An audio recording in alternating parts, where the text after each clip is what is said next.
Hi, everyone. Welcome to The War is Not a Bomber Jet Anymore, Reencountering the Korean War through Oral History, the fifth event in this year-long workshop series, Oral History and Power.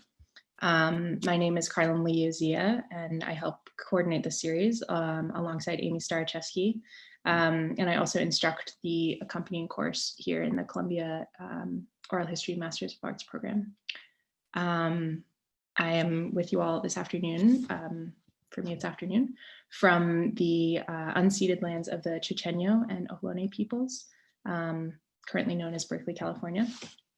And thank you all for participating in acknowledging the lands where we are spread at the moment. And if you missed it here, I'll just pop the link into the chat again. Native Land Digital is a really wonderful resource in North America primarily for looking up where you are. So I invite you to continue doing that.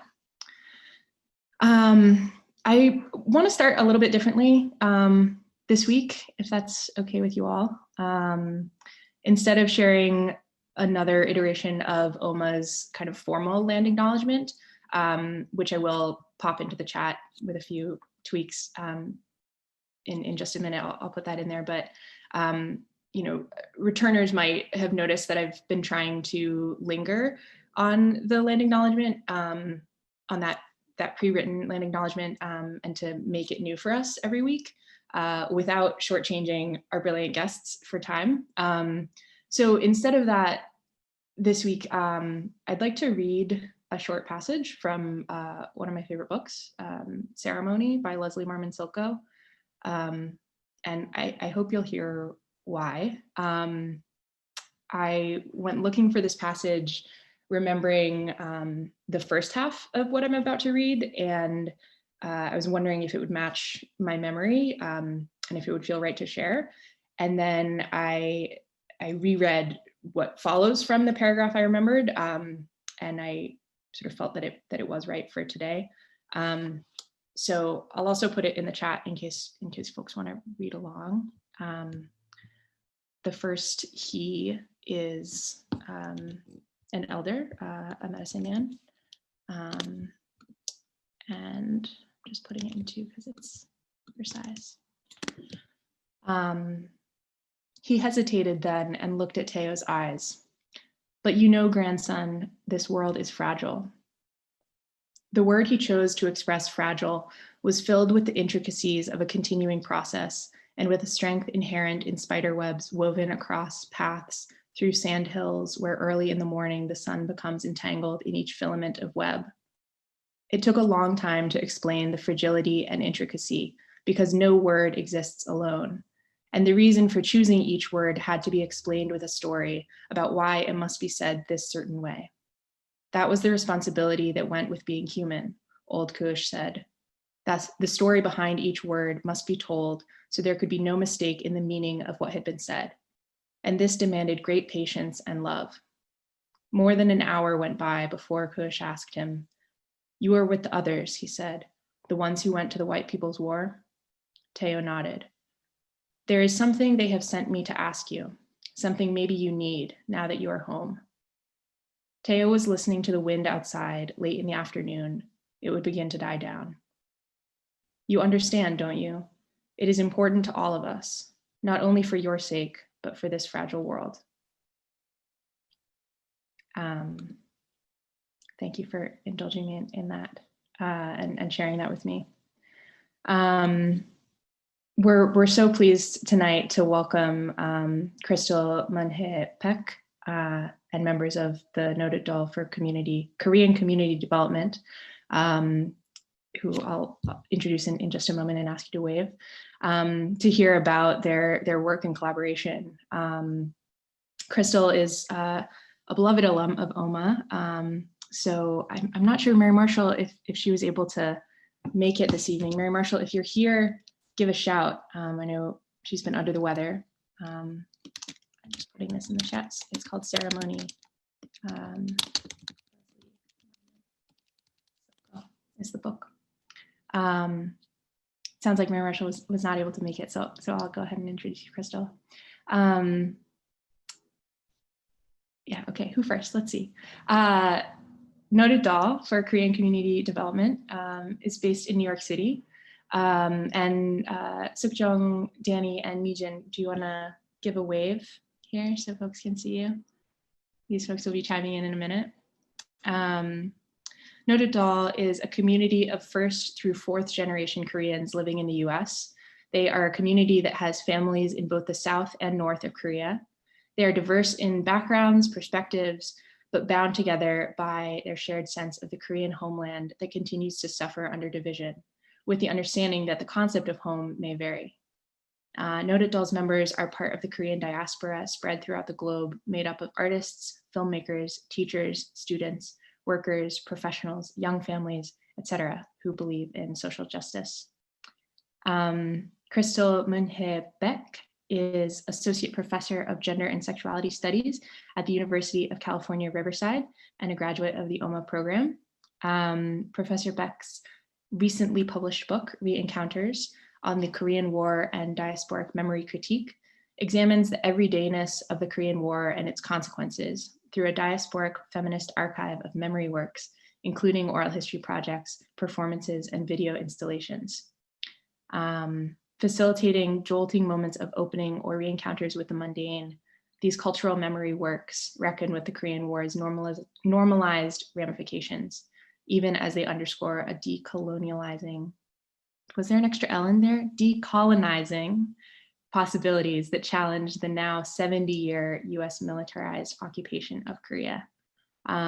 So please join me in welcoming our wonderful guest this evening. And Crystal, do you want to take it away? Sure. Carlin, thank you so much for that really beautiful introduction. And so wonderful to be here in virtual community with all of you. So I'm speaking to all of you from the unceded land of the Tongva people, who are the ancestral and current caregivers of the land that we now call Los Angeles. And this acknowledgement is so important to me, I think in part also because I think what we'll be sharing today is really about systemic and structural forms of violence and how they shape our everyday lives in ways that are imperceptible. So I also want to give a shout out to Noted Doll members who are here. And we'll be hearing from Seokjong Hung, Danny Kim, Mijin Ricard just in a little bit. I know Chiyeon Ri isn't speaking, but she just put so much energy into coordination. So just so much love for you, Chiyeon, just for everything that you do. So thank you so much. So I think with that said, let me share my screen. And Carlin, if you can just let me know if you don't see this. But hopefully you can. Can folks see that? Great. So I actually thought that I would start today's talk with a photograph. So in the image that you see here on the screen, 3 women are captured in the foreground. 2 are smiling at the camera, while a third rummages through a purse. Further in the background, others are enjoying a walk along a river. At the vanishing point of the photograph, you can just make out the outlines of 2 bodies snuggling against one another.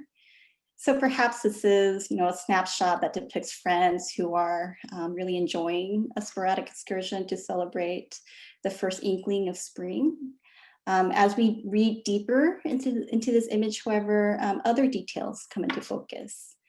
Taken on the outskirts of Seoul, Korea in March 1972, this photograph actually captures a stolen afternoon, an image that's out of time, out of space, from the moment in which it was taken.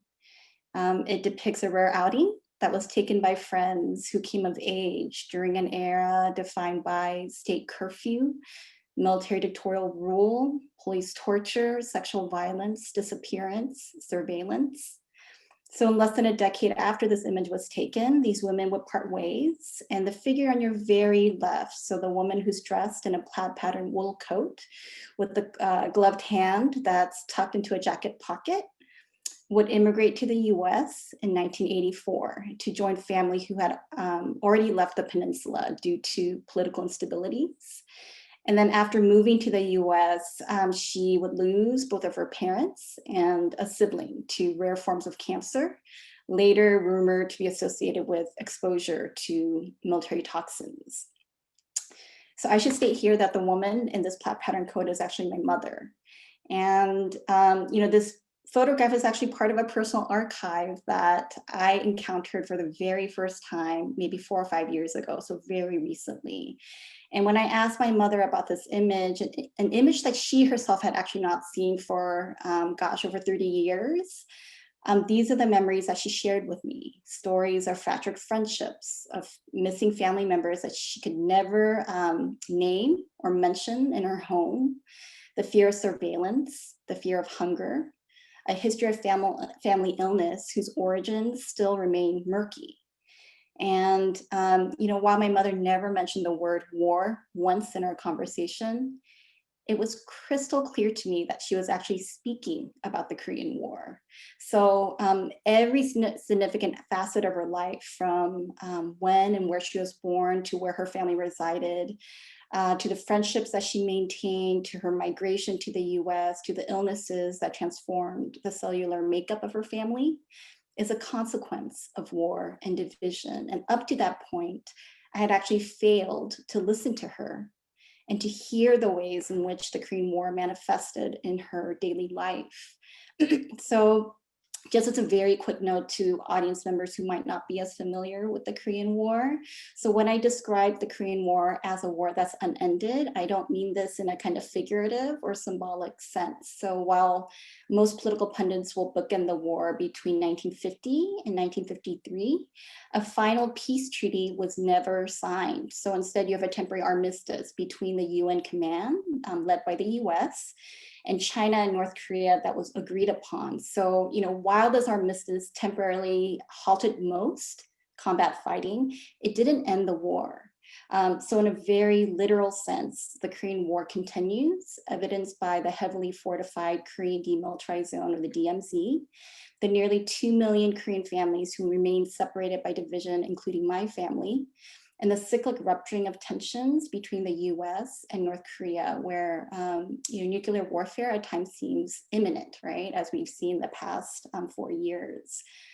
So again, I want to actually start today's talk with this photograph because I think, like this image, the amazing oral history project that I feel so honored to be sharing with all of you today with Notable members really exemplifies the deep and inextricable ways in which the Korean War shapes our everyday lives across time, space, generations, and boundaries.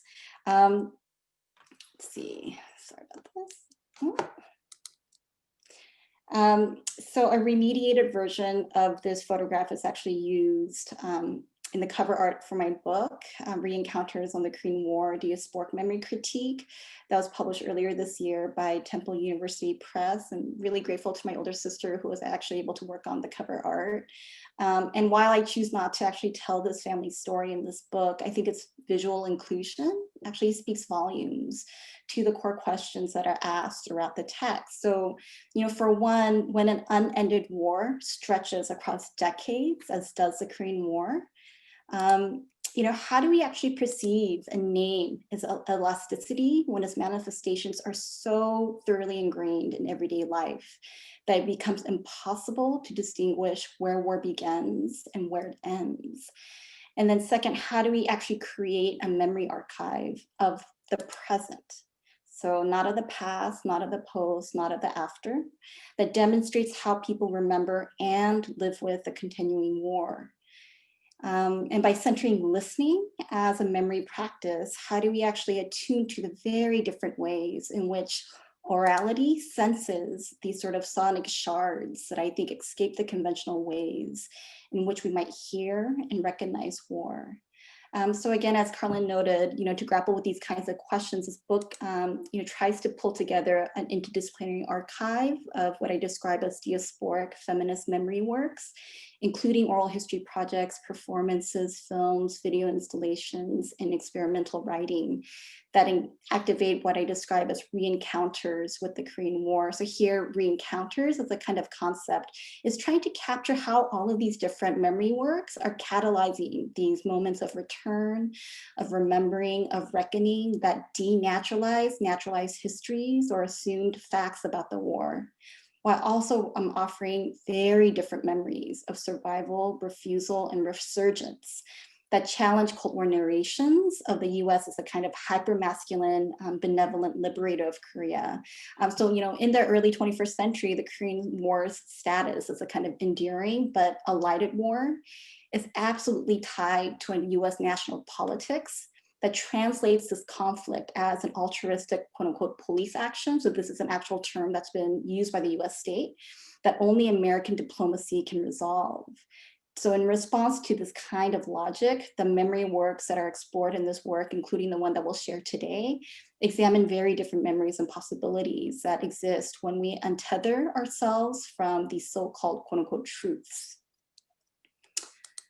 Sorry. Okay, so Reencounters actually includes 4 chapters that are bookended by an intro and an experimental essay titled An Opening based on a poem that was written by my twin sister following her own trip to North Korea. So our talk today is actually going to focus on chapter 2, which explores Noted Dahl's intergenerational Korean American oral history project. So just in a little bit, Noted Dahl will actually provide a much more substantive description of the project as it relates to intergenerational ties, political education, activism, and silence. So, my job and my remaining time is to really just provide a brief history of the project's origins, an overview of the project's interviewing process, and then elements that I find especially important as a feminist memory worker. I also want to actually offer a couple of questions for the audience to think about, and maybe there's a way that we can return to these during the Q&A. So, the first question is, how do we listen for war when its sounds exceed the recognizable ways in which we might hear war, right? So battlefields, bombings, drones, soldiering. And I think there's a way that this question, as I was telling some graduate students before this public presentation, points to this larger question, right, for all of us of what does it mean to live in a time of perpetual war, of militarization, of logistics, right? And what are the different listening practices that we can craft together that really attune to these kinds of textures? And then the second question is, how might we actually engage memory work, especially oral history projects within grassroots and community contexts in ways that really challenges kind of logic of extraction and possession while centering the building of relationships rather than only focusing on repositories as a primary goal. So co-founded by Noted Dahl, members in 2012, including Seokjung and Danny, who are again part of the talk today, and I interviewed them for this book, and I'll cite them extensively throughout today's talk. The Intergenerational Korean American Oral History Project uses oral history as a community organizing process, a multi-generational project that includes English, Korean, and bilingual speakers. The majority of the project's first generation or older participants are actually local members of Noted Dahl, or they have a rapport with some of the younger participants. So as shared by Danny and Seokjung, one of the primary motivations for starting this project was to create a safe space for members to share and reflect on their knowledges, their questions, their experiences with the Korean War, given the politically sensitive, potentially distressful experiences that are actually shared during these interview sessions. So, again, this is really against the historical backdrop of anti-communist red baiting in South Korea and the US, the kind of ideological fissures that continue to fragment given families and communities, and the very robust history of carceral surveillance and punishment that's been actually meted out by both the US and South Korean states against its critics or those who actually have members in family members in North Korea. Having a closed space then where participants could actually freely share, right, with one another was so important to nurturing a sense of trust. So in very broad strokes, and again, Noted Dahl is going to talk more about this, so I won't spend a lot of time. This project has multiple purposes. So, it cultivates relationships through a shared sense of political consciousness, or organizing communities, addresses controversial questions that might be too unsettling to raise in public spaces and given families, or disrupting official narratives. It forges social bonds among multi-generational participants or bridges across divides, and builds everyday skills in interviewing and documentation or sort of generating new possibilities. So, in the beginning of this project, Danny stated that he was looking to be part of an oral history process that looks differently from other projects. projects. And when I asked him to elaborate, he explained that he wanted to partake in an ongoing process and to be part of a community that shares stories and thinks of ways to activate oral histories through tools like cultural practices. So activate is such an important verb here. I want to elaborate on these origins of the project because I think it really circles back to the kind of contentious relationship between the oral history praxis as has been conceptualized by Noted Dahl, and then the Korean War histories that have been crafted by the US state and also US popular culture. So within these sort of quote unquote official histories that are reproduced in, for instance, history textbooks, if the Korean War is mentioned at all, I actually grew up not even learning about the Korean War in any textbooks, as well as sort of state-sanctioned memorials like the Korean War Memorial in DC, which you see here on the screen. It's really white, hypermasculine soldiers who are uplifted as sort of these heroic anti-communist liberators, right, who saved destitute Koreans by answering, quote, the call to defend a country that they never knew and a people that they never met, unquote. So this is an actual inscription at the memorial site in DC. So again, in contrast, Norito's Oral History Project critically examines this sort of striking disjuncture between state-authored histories and Korean civilians' lived experiences with and understandings of the war. So this is a really beautiful quotation that was offered by Danny. I'm not going to read it in its entirety because it's long, but I want to highlight his last sentence where he says how important it is to actually build what we can call a people-centered history, right? That is really destabilizing and fighting against these kinds of dominant scripts, because we know that the way that history is written is not just about discourse or theory, it's also about the ways in which it shapes everyday realities, everyday life in material ways as well. So I want to actually segue into discussing the interview model that's been developed by Noted Dahl. So in order to, again, build what Danny describes as a people-centered history, Noted Dahl organized monthly study sessions throughout 2012 where they met, they discussed different models of during interviews, and participants also shared a desire to examine relations of power that can shape history making and interview processes, and also make space for rather than assimilate or erase difference, right? So the different experiences, orientations, knowledges, languages, skill sets among members. So difference rather than sameness is a really important element of this project. And in a minute, I'll actually return to this topic. So participants then co-determined project goals. They created group protocols, and what actually emerged is a dynamic sequence of narration, listening, analysis, and public sharing sessions. So, as you can see here, and I think mostly this sort of chart or visual is useful because it really reflects how the interview paradigm is more about a memory-making process rather than a single act. So again, these sort of entwined segments include peer training workshops that are facilitating the sharing of skills, as well as different rounds of interview sessions. So the first round takes place among younger Korean Americans born and are raised in the US, so what we might refer to as 1.5 or second gen, while the second round of interviews are actually between some of these younger participants and elders. So this layered process continues with listening workshops through which participants are tracking together common themes and differences across interviews or community listening session. They're clarifying or adding to what was already shared during these sessions or the bridging session. They're exchanging multi-generational stories or cross-generational story exchanges. And then, some of the final steps include workshops where participants are re-listening together and also reinterpreting interviews. And these edited excerpts are then shared through public performances and cultural works, or what I term in the book as reperformance.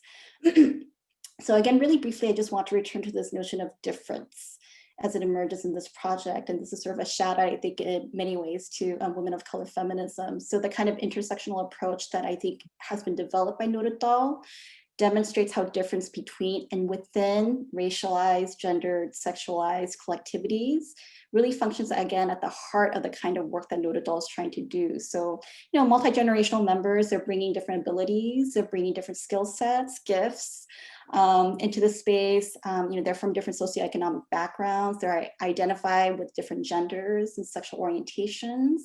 They also have very different experiences with and understandings of the war. And again, Noted will get a little bit more into this. So these stated differences for me are actually less about possessing these, discrete skills that are contributing to a making of a kind of homogenous whole, right? Or creating a uniform, seamless history.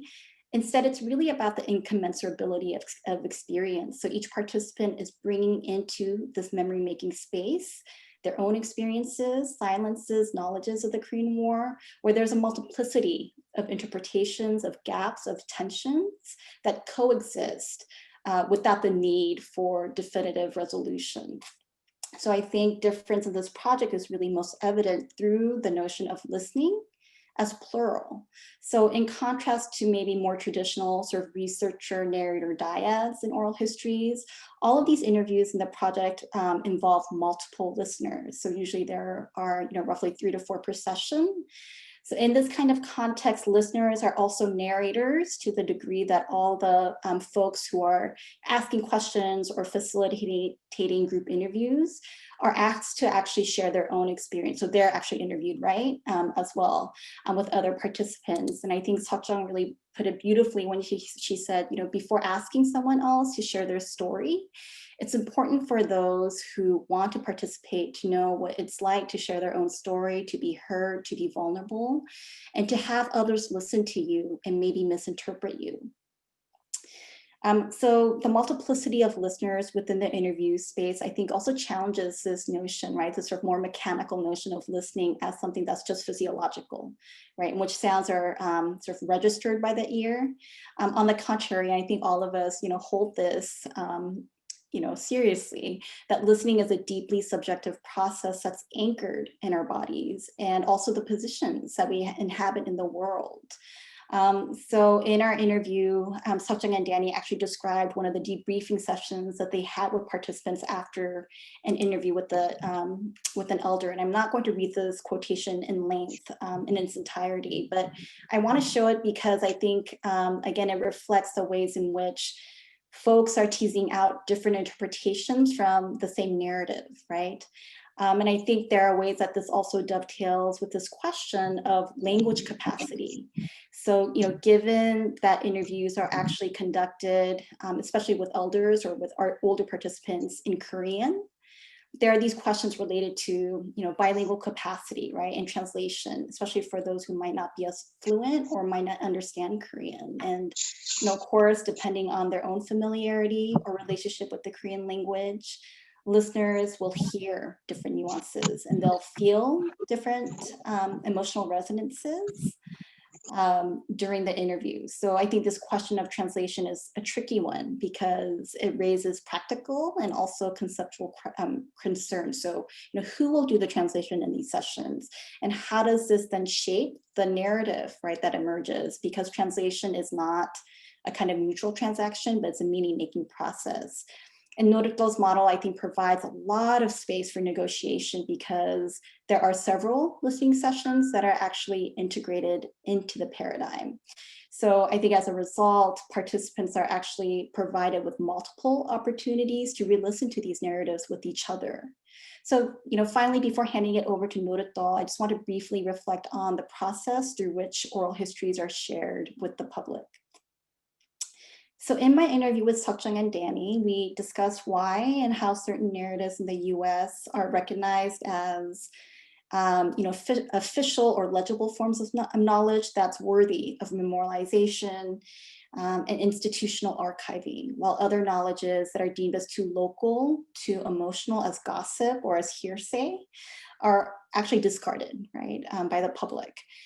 During interview sessions, participants themselves also, ask this question around motivations that are propelling the making of memory archives. So who was collecting these narratives, for whom and why? And how will these memories be shared with the public? And should source materials like recordings be accessible to everyone? So at least at the time of my conversation with Danny and Seokjung, which was 2014, 2015, participants had not yet determined how these source materials would be shared with the public, if at all. So at that time, interviews were not available for the public. But I think one creative way that Norodal actually navigates this balance between public access and prioritizing the needs and safety of participants is through the reinterpretation of oral histories through cultural mediums like spoken word, creative writing, experimental video shorts, and performance. So with permission from narrators and working with them, participants are actually selecting segments from interviews and then they're reinterpreting them and sharing them with audiences through performance and video. Again, these reperformances are retaining the confidentiality or anonymity of narrators if so desired, but they're also providing participants with really creative, potent means to share their histories with the public. So with that said, I actually want to give it to Norodal. Hi, I'm Mijin. I use she, her pronouns. I'm with Nodoto for Korean community development. Thank you so much, Crystal, for letting us be here and be part of this presentation. Really appreciate it. So we wanted to share a video clip. Danny or Seokjung, do either of you want to introduce this video clip? I actually can't see you on the screen because there's so many people. But I think we'll actually get a chance to talk a little bit more about it later in the presentation. But they're excerpts from a performance we did that captures some of the stories the elders shared about their experiences during the Korean War. And so this is a performance rather than the direct oral history recording, just to be clear.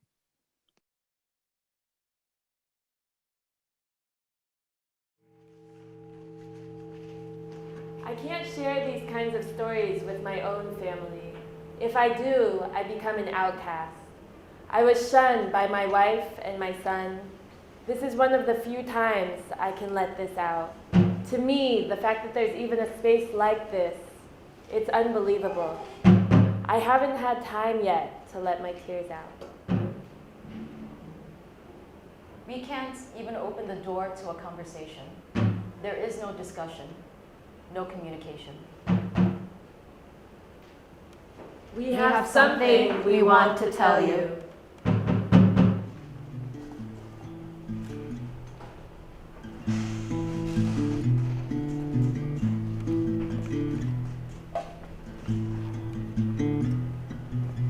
Once, I remember traveling to my mother's side of the family with my brother.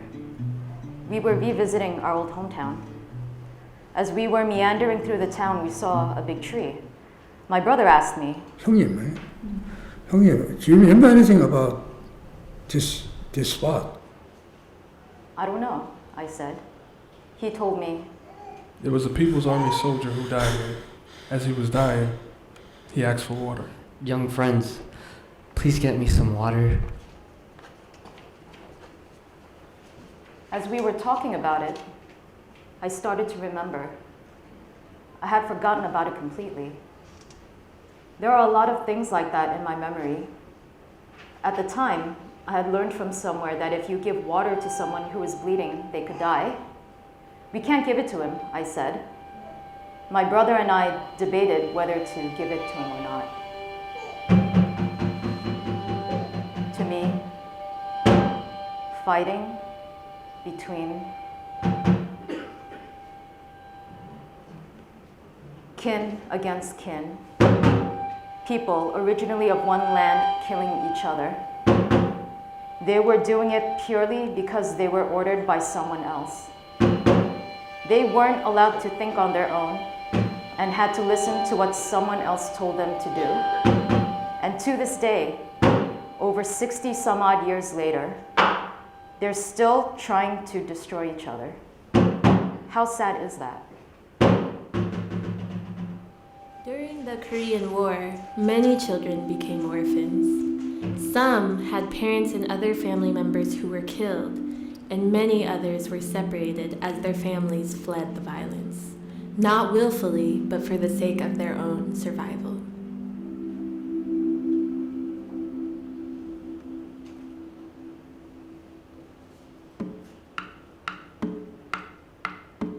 At the time I was born, during the war, people were preparing to evacuate in case the North Korean People's Army came to Daegu. People were getting ready, packing. An older relative, people called her witch. She ridiculed people. Anytime she saw someone, she always had the coolest thing to say to them. It would make your insides boil. When she came over one day, I was 1 at the time, and my older sister was 2. She said, "It's too hard to run with these babies. 둘이는 가다가 When we leave, 삐리자 we should get rid of those 노래를 two. 보면 내 삐리고 가야겠대. Let's get rid of those two." but my father, he found a bag to fit us babies in case we had to evacuate. At the time, the US jets dropped some things to us, flyers. They told us that in order to distinguish us from the North Korean People's Army soldiers, we must wear white clothing. And if we came out to the beach, we were going to be safe. At that point, I didn't know anything, but I think they wanted to separate us from the soldiers. So since that message was communicated to us, we headed from the Pohang to Yeongdeok, where the beach is beautiful. Where we went was like the beach that you would visit in the summer. We set up our pots outside, made a fire, and lived there. We slept there. There was no roof. It was just the beach. We were sunburnt and dead skin peeled off. All of a sudden, a plane approached and began to bomb the beach. Later, I heard that the People's Army soldiers were mixed in with the civilians wearing white clothes. And when the US military found out, they just bombed us all. I had nightmares about being bombed for a very long time while I was in Korea, and even after I came to the US. If there was any anxiety-provoking situation during the day, I would have nightmares about being bombed that night. And I would wake up in shock and soaked in sweat.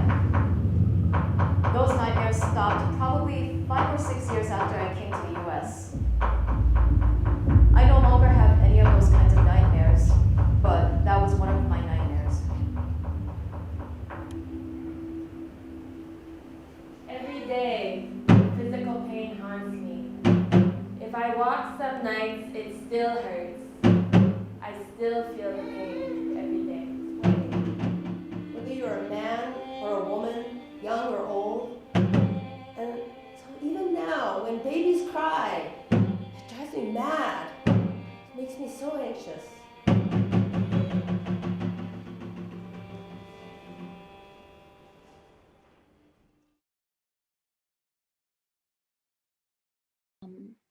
I think that that is, we kind of wanted to show the actual, I guess in a way, the culmination of a lot of work. And I think we want to now dive into the process and the way in which we develop this kind of re-performance. So I'm going to start by sharing my screen. Let's see. Can everyone see my screen? Okay, great. Yeah. So I think I want to start by talking about this, the context for our oral history project. So, you know, Noruto since 1999 has been working on Korean peace and reunification efforts, and as well as militarism at home. And what we always encounter in the Korean community is a lot of red baiting and consternation. Basically, the idea of ending the Korean War is actually a very contested one, especially how and when and on what terms. You know, for Noto specifically, the Cold War and its legacy of surveillance and suppression and torture in South Korea has come as well to the Korean community in the States. And in our work, wherever we do it, there is usually a counter protest. This is actually a redacted page from the torture memos of the Bush years. I remember specifically when Naruto would go to rallies against the Iraq war and the war in Afghanistan, that local Korean media would say that we were pro-North Korean communists, that we were going to get all Korean Americans put into internment camps, and they would publish false story after false story about us. The effect of this kind of red baiting was definitely to isolate us. It made our families and community members afraid to engage. And it really sent the message that, you know, continuing our silence was the way to fully be American. I think for us, you know, as a lot of us in Naruto are second generation Korean Americans, and this idea that to be political, you were either a North Korean agent or you were completely ignorant, really kind of shut us out of being, you know, subjects and agents in Korean history and politics.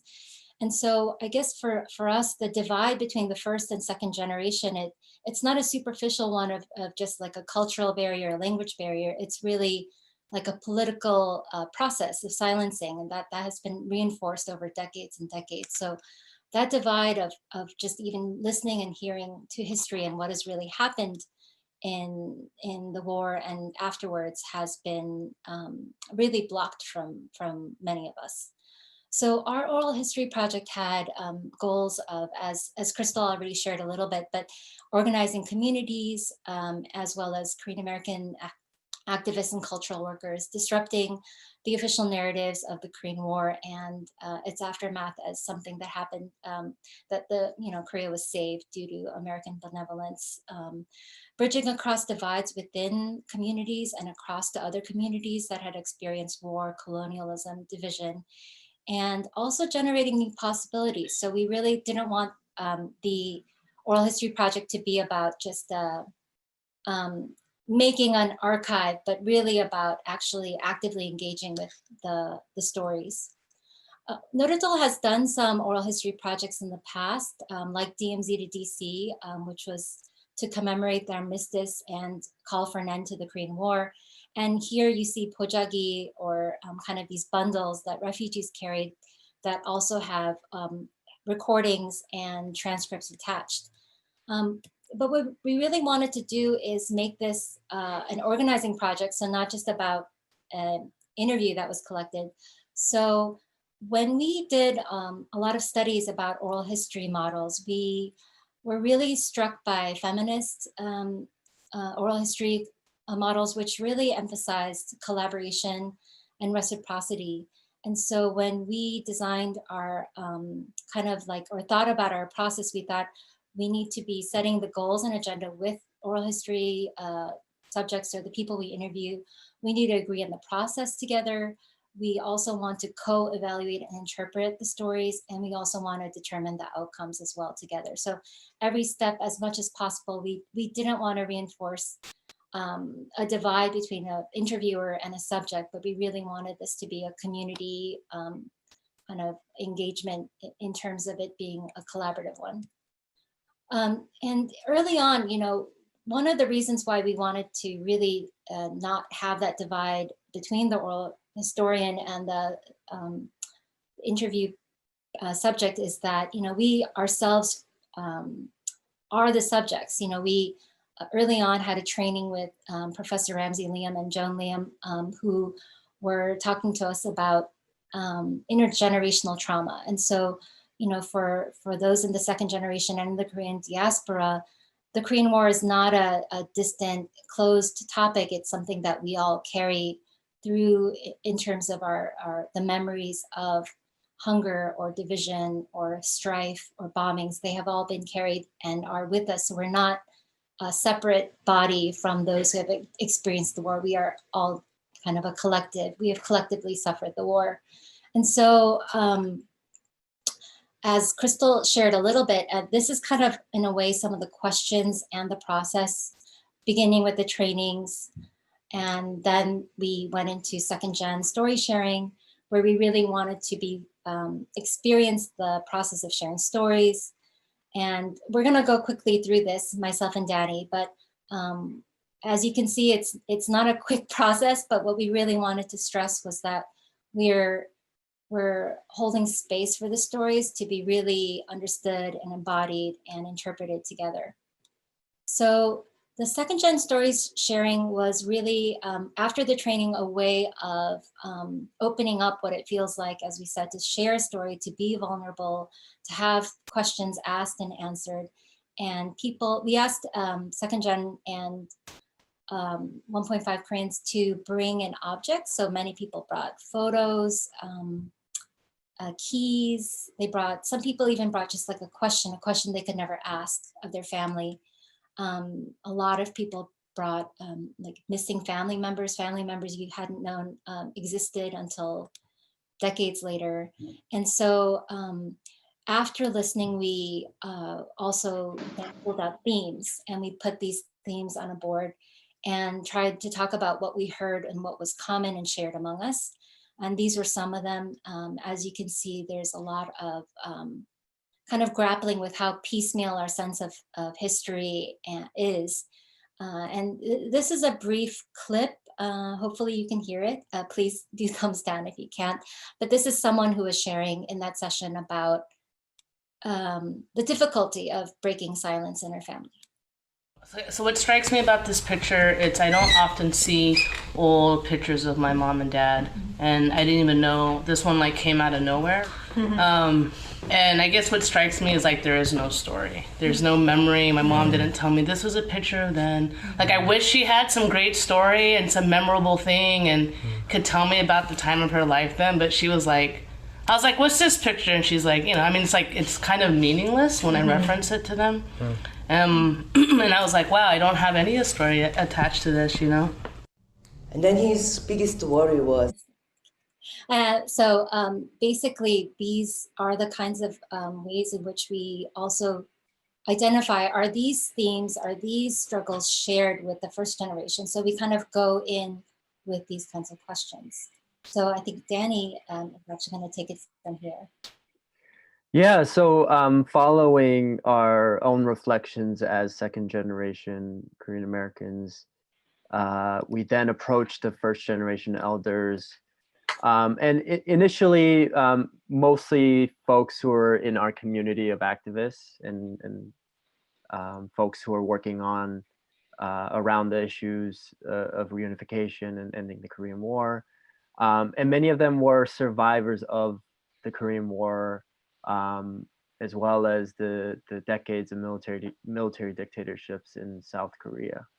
And our sessions with them were not dominated by like a list of questions, as Crystal alluded to.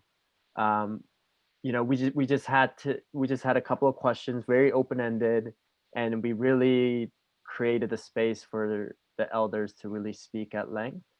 And some of them actually spoke, just kind of nonstop for hours. We may have broke occasionally to clarify things for the language interpretation. And, so many things stuck out for us about their stories. And one of the more lasting impressions we had was how still today, and you saw in the video, how many folks are experiencing the aftershocks of their war memories in their everyday lives, even after immigrating to the US.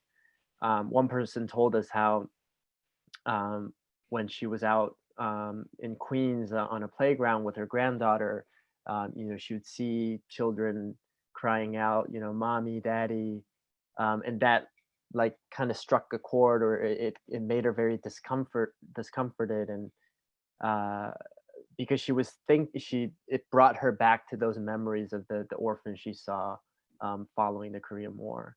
And then another person told us how he had forgotten about how he was traumatized by just the sounds of planes, and the fact that he couldn't even stand to be on a plane until and then his brother had to remind him that for a very long time he was so afraid to be on planes.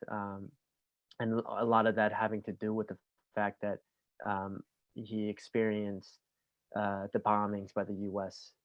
Military planes.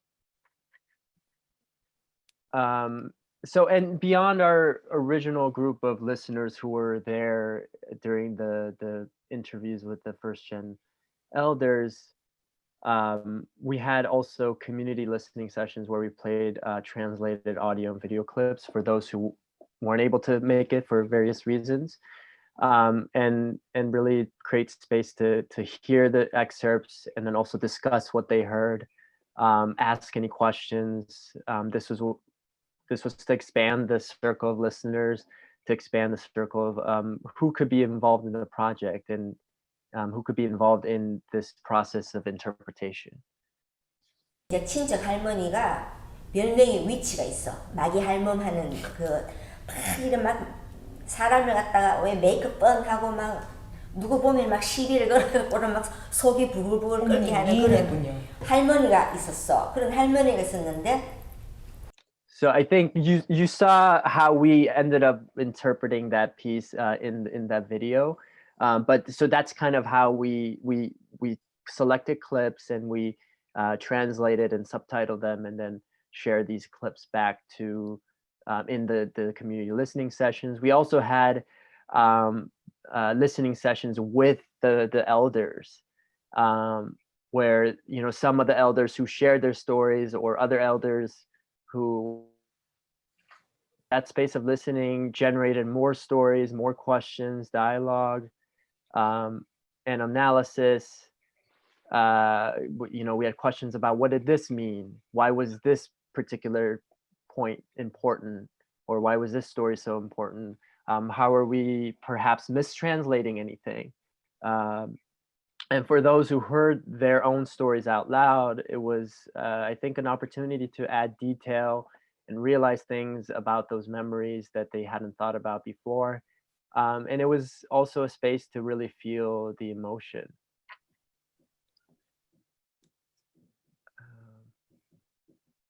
I think, so in the process of listening to the stories, we learned that many of the first generation elders did not have many opportunities to share their stories, despite wanting to, and their own story and their own family members and children also felt that these stories were either dangerous or irrelevant, or had very little value.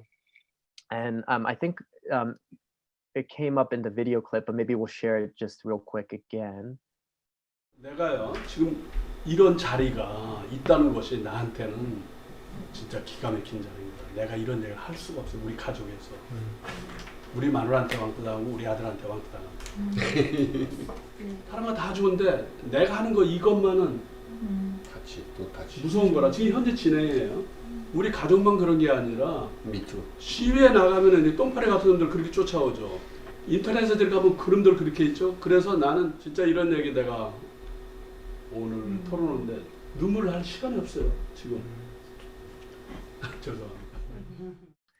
Yeah, so I mean, interactions like these, we realized that it was clear that the silence went both ways. So it wasn't just how, for us, second generation, younger folks, we had our own inability to ask questions, but also for first generation elders, it was not having that space to tell their stories. But the space we created in our listening and exchange sessions felt like we were forming bonds of alternative kinship. We weren't tied by our blood. We were not family necessarily, but we were linked by our shared struggle and stories. And we also worked together to find excerpts of the oral history interviews we did to visualize and make audio and video recordings for the oral history excerpt serving as a kind of script. So you saw in the video, folks were reading excerpts from the actual interviews that were translated. And because the vast majority of participants were working in mediums that were new to them, We held various workshops at different art mediums, whether it was visual or audio, or art-based, theater-based arts. And in these workshops, we created props and animations and backgrounds, which ended up being used in the performances. And along the way, we shared some of the excerpts and works in progress with the elders, and they would give us feedback. For example, we showed a piece, an audiovisual piece that had, we used the Korean drums to simulate like bombing sounds. And the elders would say, that's nothing close to the real thing. We need more authentic sounds that could really get to, the emotion and the trauma and the impact that had on these folks as they experienced the war. And they felt like the Korean drumming was just too beautiful of a sound to really represent that. And so we ended up trying to approximate that as best as we can, realizing also the limitations of not being able to get that perfectly. And then, as we said, the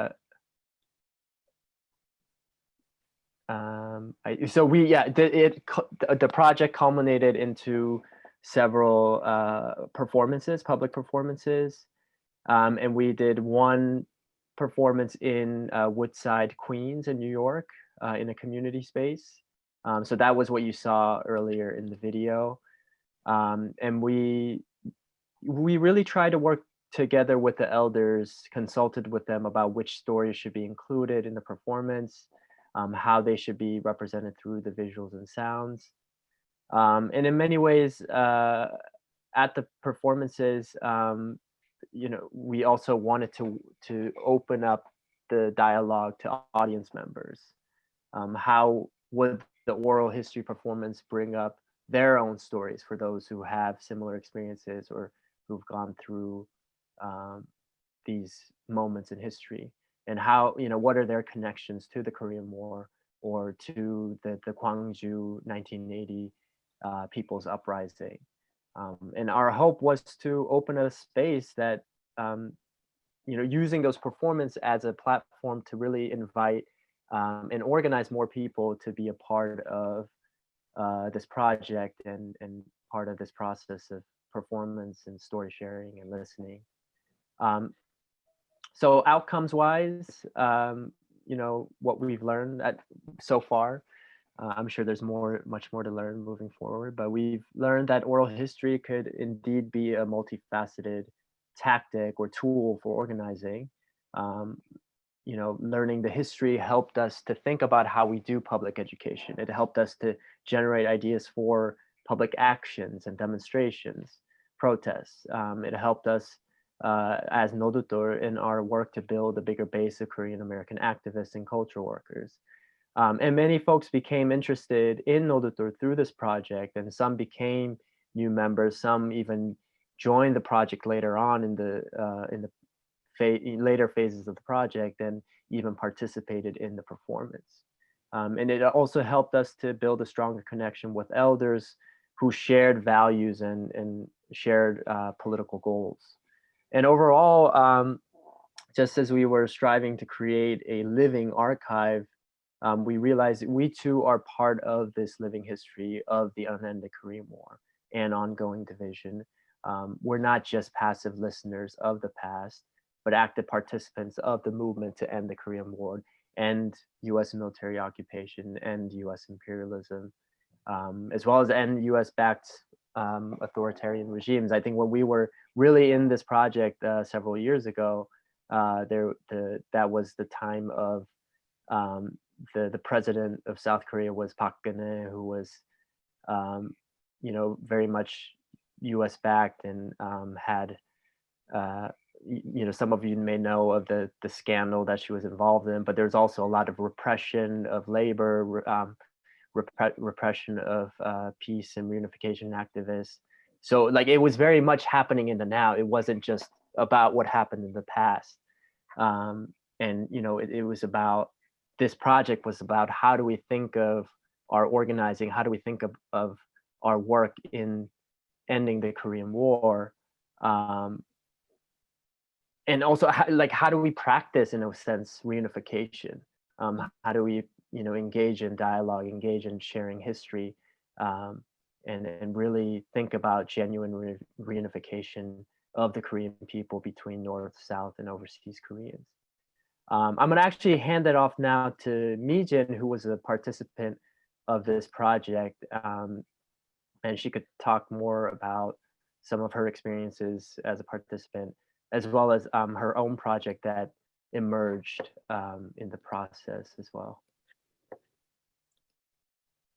Yeah, thanks, Danny. And just like a really big love and shout out to Seokjung and Danny for not only being like incredible, I think, leadership within Nodoto on this project, but also like they both happen to be very talented, media makers and artists. And I think that helped a lot with my experience in the project, I guess. And so as a participant, I remember there was a picture in the slideshow. I remember painting pieces of paper to make hobak leaves, which hobak is like pumpkin leaves, for a story that Mr. Kim had told about his mom hiding him and his two siblings under some hobak leaves to protect them, and told them to stay completely still and not move for fear that they would be bombed again. And I remember also like we were like playing with lighting and doing video recording, making shadows on the wall with like a projector. And it was to create this feeling of like running away as a tiny human form from these like huge monstrous US soldiers. And I think that those memories stay with me, and therefore kind of like the facts also stay with me, because the collective art making and learning was so accessible for me as like a Korean person who didn't grow up with access really at all to Korean history. Also, where Nodoto is based in New York City, and as like an organizer, running around, I could pop in and participate for an hour or a few hours in a creative project to break up a day of like work and meetings and going to rallies. And so I feel like these spaces also really gave me a moment to breathe and to engage in experiential learning, which in my opinion is the most effective form of learning. Oh yeah, Seokjung went back to the slide where we were painting the hobak leaves. But and I also just I want to name like projects, incubate projects. I think in this project we listened a lot to like each other, but as Nodoto membership, and also listened to elders a lot about the impacts of war and militarism on them. And so I was inspired to start a project of my own, bringing together voices of Korean, like mostly single Korean birth mothers who have sent their children for adoption or had their children taken away from them, to kind of together with queer and trans adoptees, mostly US based, and to put those voices in conversation with each other. I see my project as very much connected to this oral history project, because I do hope that it's a way that those who have experienced the Korean War will also be able to hear about the lasting impacts of the war. So even after, the armistice was signed and the war technically ended, US militarism is still very much present. And the Korean War actually was the inception of the adoption industry. And so the project is unfinished, as all creative projects are. But I remember I set up a meeting with Seokjung and Danny to ask for their advice about my own, about what process they had gone through in order to inform my own process. And I wanted to pop in and name that I'm so glad that Crystal has documented their process in her book, and that she's been so thoughtful and intentional in doing so.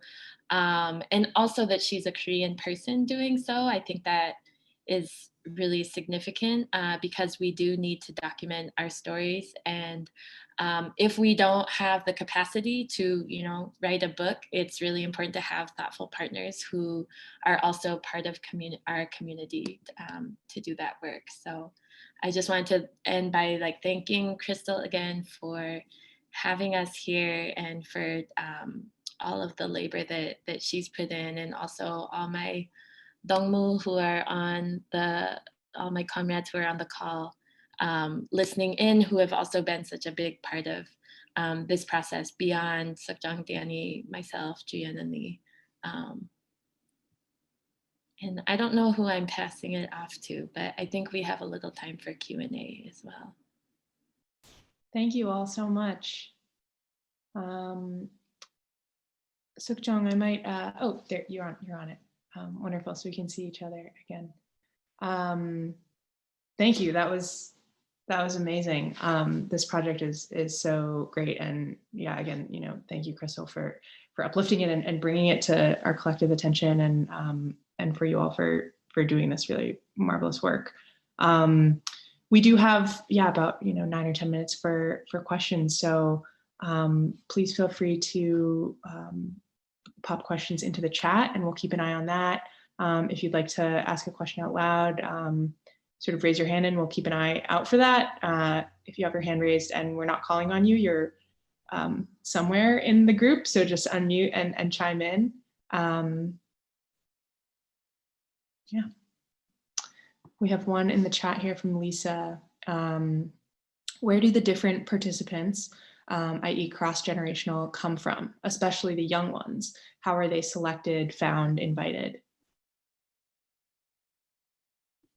So when we started the project, we did a broad call out for anyone who was interested in an oral history project within, I guess, our network and broader Asian American kind of network of organizations. And basically a lot of our sessions were open, but I would say that it started probably with a core group of Korean American, and we had some Japanese, Chinese American, and other Asian American organizations that were also doing oral history projects that we all kind of grouped together to do a lot of the trainings together, because we felt like everyone needed a base in doing this kind of work, and we didn't have it. So it was a lot of just mass emails and sharing and outreaching. And I think it also initially there was a lot of outreach to people who were interested in cultural work, because there are so many artists in these different community organizations, but they're not always doing artistic work in those organizations. So it was also a space to say, I know you make film, I know you write poetry, please join this project. Thank you. There's another question that's just come in from Shinwoo. Is there a community care system within the leftist Korean American community, like Naruto, for traumatized first-gen Koreans, or even within your events to ensure that first-gen elders are looked after while retelling their trauma? If any of you could speak to that.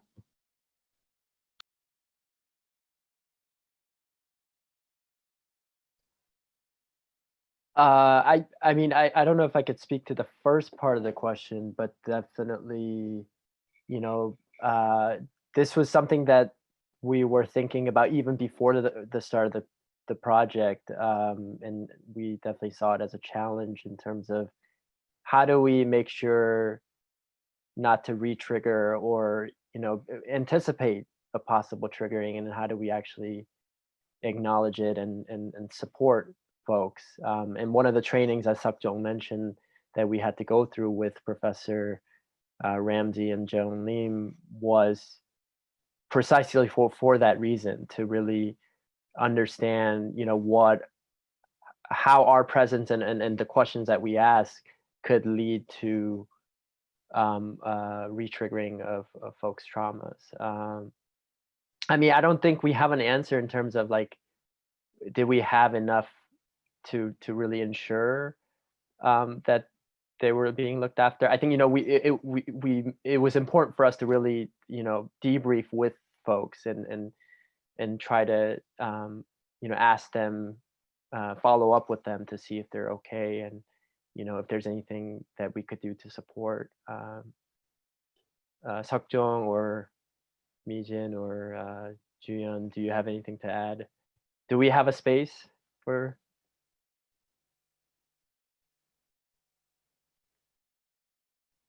You talking about the first question about the kind of community care system? Yeah. Thank you.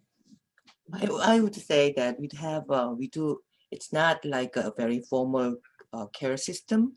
However, we have a lot of informal networks that through this project, we have made the connections, and we have a built a relationship that is a little bit longer lasting. And then there are like network people who, you know, starts meeting like, and then have a meal together. And then sometimes like, you know, the other community members who are fluent in the language comes in, and then they do the grocery shoppings together. And those informal relationship building was one of the things that we were relying on to make connections and maintaining those relationships. So other than that, there is no formalized or systematized care yet. Although that's a good question. Thanks for sharing a bit more about that.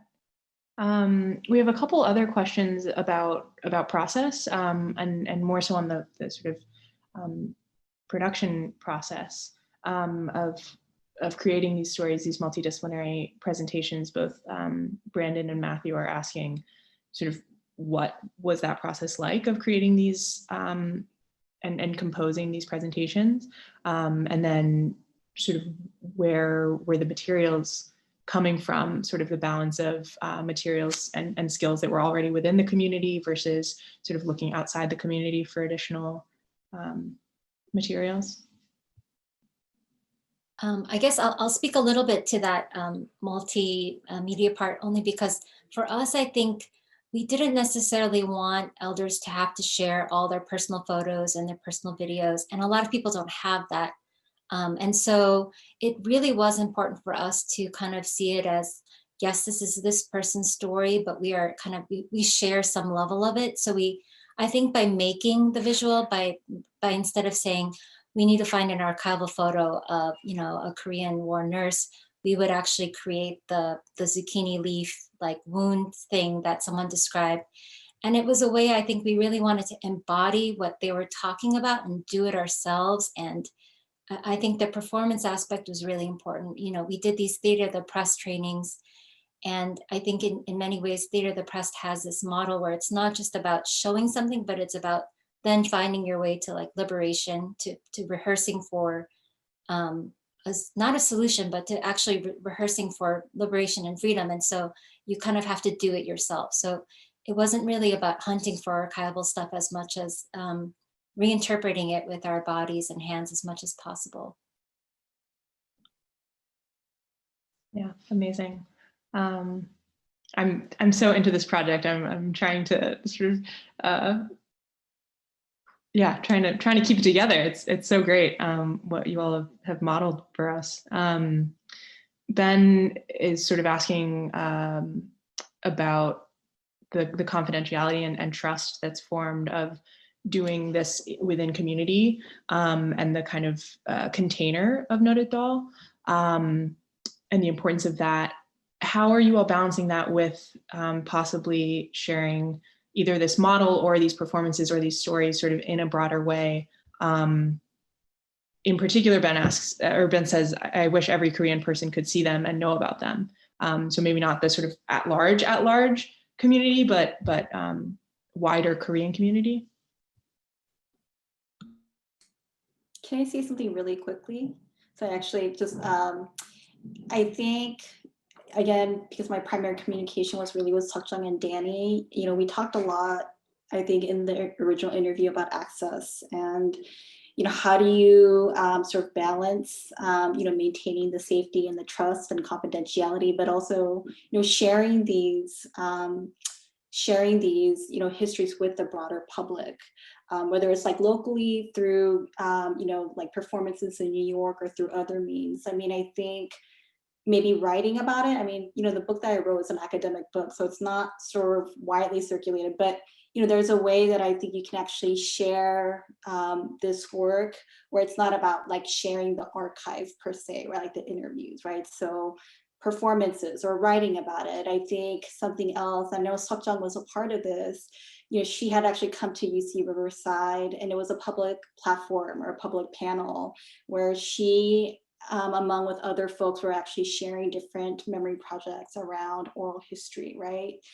So, I think it's a difficult question in terms of, how do you navigate that balance between sort of maintaining confidentiality and safety, but also sharing in responsible ways. And I think the easiest answer is just to say that it's an ongoing process, right? There's actually not one way to do it. There's like multiple formats and multiple ways. Yeah, and just to add to that, I think, that was kind of our bigger dream, and maybe, that it's still a dream that we can strive towards, is and exactly why, like, for us, it wasn't about, the primary source, putting the interviews out there. It was this practice of the experiential learning that Mijin talked about, is the practice of retelling these stories. So I think, we certainly want to think more about what the possibilities are to put that in a bigger scale, and maybe not even just on the digital realm, but also, how do we develop this as a more common practice, and work that other groups can take up, like Mijin took up in her project. Seokjung, do you want to add on to that? I'm conscious of the time, but yes.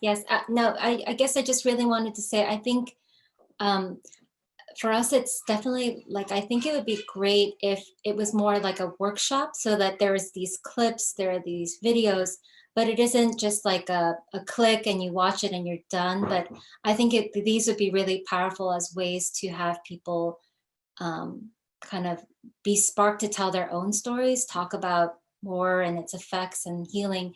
And so it's not just like a passive consumption thing, but it's like there's a facilitator maybe, or a mediator, or someone that also kind of helps people through that process. Because I think for me, even watching the 6-minute clip, I'm like kind of, I was choked up again.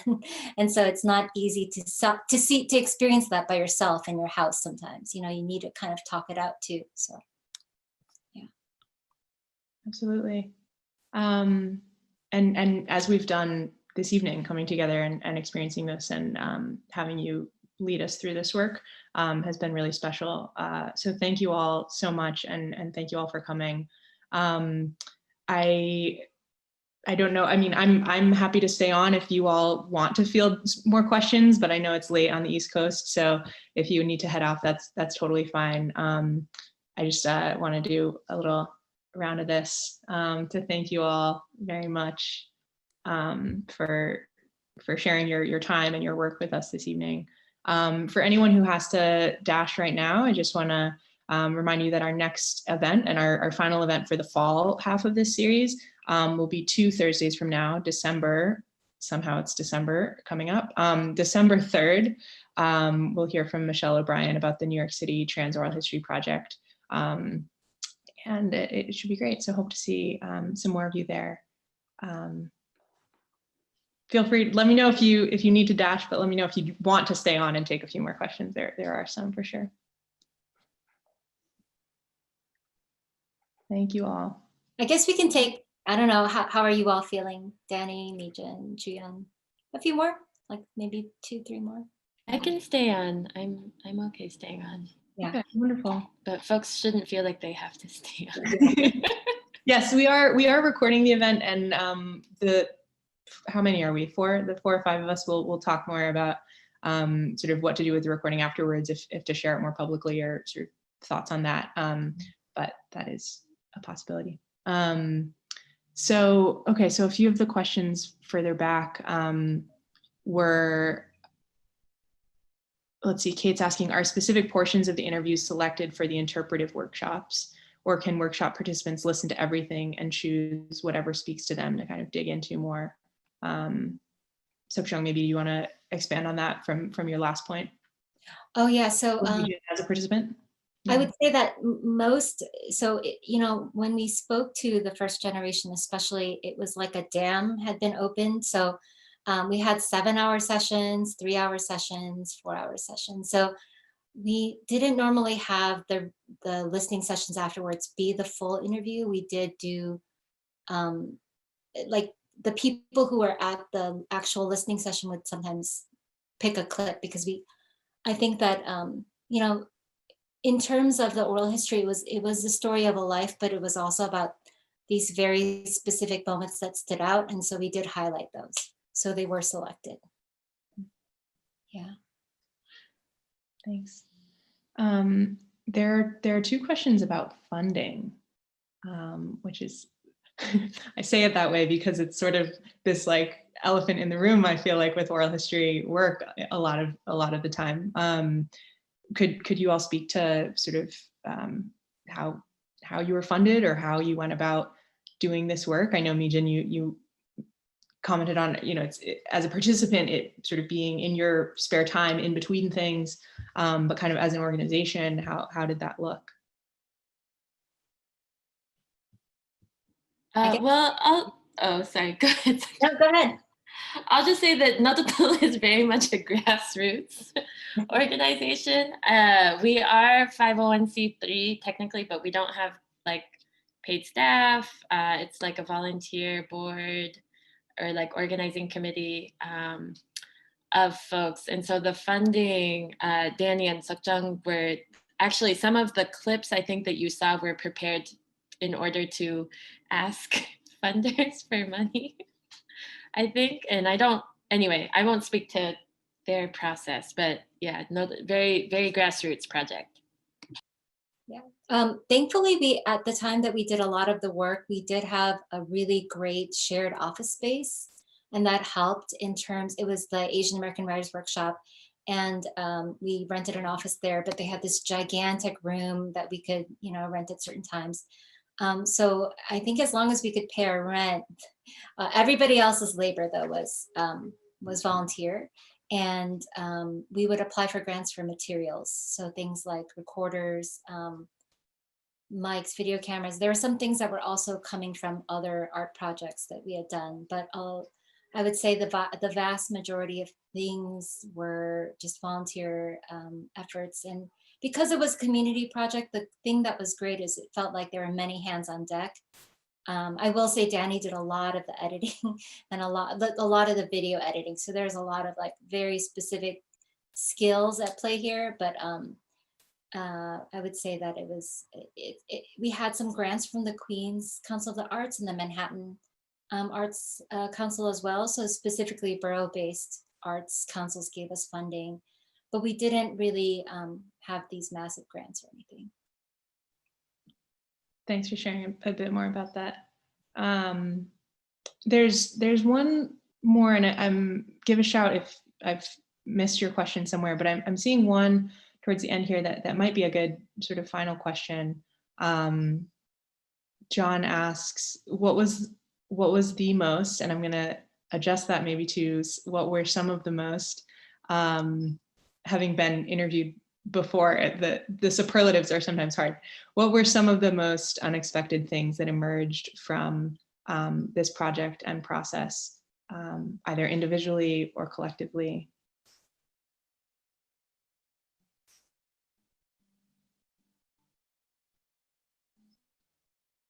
Yeah, the superlatives are hard. There's so many. I mean, I think, like I felt like every step of the way there was something unexpected.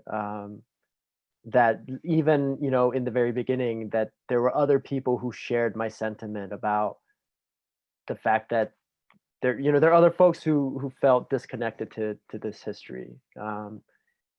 from that to how, there are, my family tends to be a little bit more conservative in terms of how they look at Korean history, and to know that there are elders who look at it from a completely different perspective. And then, yeah, just being able to work collectively across generations, and what we were able to accomplish was certainly, not to say unexpected, but it was definitely beyond what I had thought or anticipated. I think for me, one thing that you saw in the video clip was that because we don't really hear the individual kind of texture of stories, like the very gendered aspect of the war was surprising to me. Like, someone's earliest memory that her sister had was that, she was about to be abandoned, because she was a girl during the war. So that kind of difference across gender, it was surprising because you don't hear that. It just, sometimes with war, people are like, everyone suffered and everyone had a hard time, but there are these specific dimensions that came up in people's stories, in terms of also like whether the male elders could ever, we were like, you're telling the story, but you're laughing, you're not crying, and that was when that man said that it's because like I never have a space to share. So he was laughing while sharing something incredibly difficult. And we were like, oh, you're not crying, And that's when he said, I don't have time to cry. And that was kind of surprising to me, like the way people emotionally reacted to telling their own story. It didn't always felt like it matched, but there was always a reason why. So that was also surprising. Yeah, and I think just to round that out, I think I was really surprised at, being someone who was born in the 80s, how much resonated with me from folks who were born in like the 40s and early 50s. And I think partly like as an adoptive person, especially I think the discussions about kind of like reintroductions or reunion and separation from family, like from being able to even like talk about this stuff, right? Growing up for like many decades or generations, I didn't know I had so much in common with Mr. Kim, who we might disagree on some other things, but yeah, it was really, I think that was really, really surprising to me. Thank you all so much. Crystal, did you want to chime in on that question of surprise as well? No, I think I'll leave it at that. I mean, one thing that I'll say is, again, I'm just so happy that we had the chance to share this project. I mean, I still think about it all the time when I'm teaching oral history with my students, and again, sort of really focusing on, what does it mean to center care in our work? And I was just so blown away, when I learned about this project. And so really grateful to, Seokjung, Danny, Mijin, Norutal for doing this work and for sharing it with us. Likewise. And thank you all for sticking around as well, and for your presence tonight, and bring this work out into your worlds, into your spheres. If you're teaching oral history, teach this project. If you're if someone asks you, oh, what's oral history, right? Like, this is a project that can come to mind as an example, and sharing the model of it, if not the particular the stories. As we said, Crystal, you spoke with the group earlier about archives as relationships and relationships as archives, and sort of an archive as a set of relationships. And I think that, this work really demonstrates that so beautifully. So thank you all again. Hope to see you in 2 weeks for another session. Take care, everyone.